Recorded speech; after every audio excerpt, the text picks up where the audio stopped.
ආයිබෝවන් යාළුවනේ ආතල් කිචන් එකෙන් අද මම ඔයාලට කියලා දෙන්නේ අල සමෝසා හදන තවත් එක ක්‍රමයක් ගැන. ඇත්තටම වල මේක හරිම රසයි. ඒ වගේම තමයි අපිට ගොඩක් ලේසියෙන් ගොඩක් අඩු කාලෙකින් මේක හදා ගන්නත් පුළුවන්.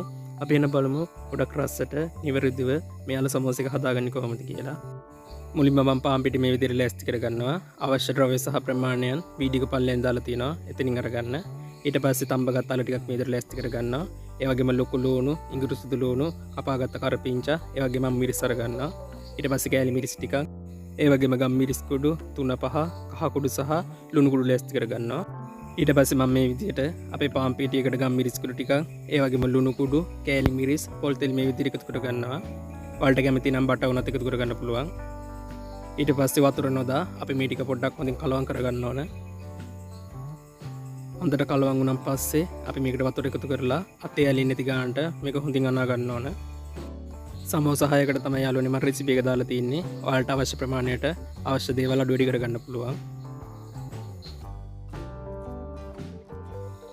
මේ වගේ අතේ ඇලෙන්නේ නැති ගානට එනකන් ඔයාලා පිටිය කනා ගන්න යාළුවනේ.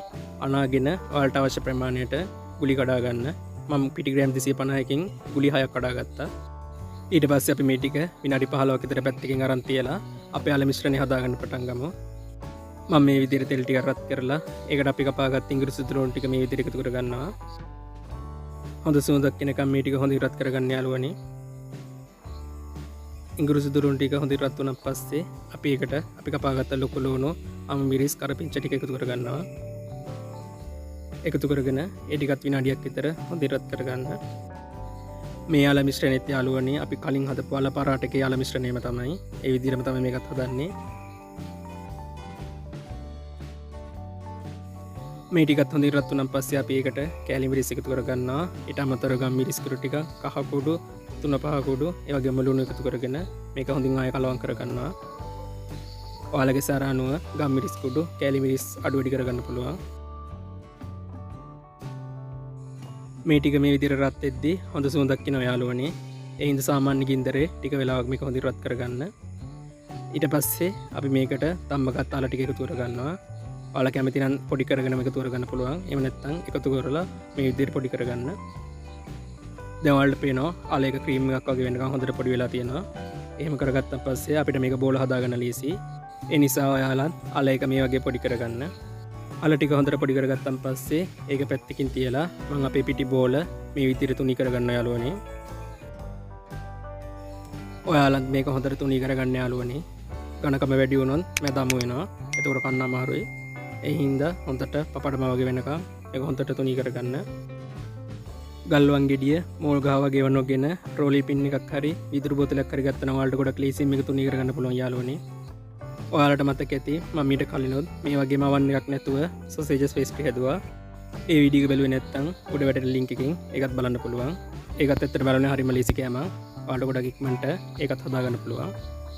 පිටි ගුලිය මේ විදිහට හොඳට තුනී කරගත්තාන් පස්සේ අපි හදාගත්ත අල මිශ්‍රණයෙන් බෝලයක් හදලා මේ විදිහට තියාගන්න යාළුවනේ. අල මිශ්‍රණය වැඩිපුර එකතු කරගන්න එපා. ඒ මොනවද ලස්සනට හදාගන්න බැරි වෙනවා. ඊට පස්සේ පිහියකින් මම මේක මේ විදිහට කපා ගන්නවා. එතකොට තමයි යාළුවනේ අපි අර දැක්ක ලස්සන හැඩේ ඉන්නේ. ඊට පස්සේ අපි මේක පරිස්සමින් මේ විදිහට රතා ගන්න ඕන. අල මිශ්‍රණය එළියට එන්නේ නැති වෙන්න මේක දෙපැත්තෙන් මේ විදිහට හොඳින් නවා ගන්න යාළුවනේ.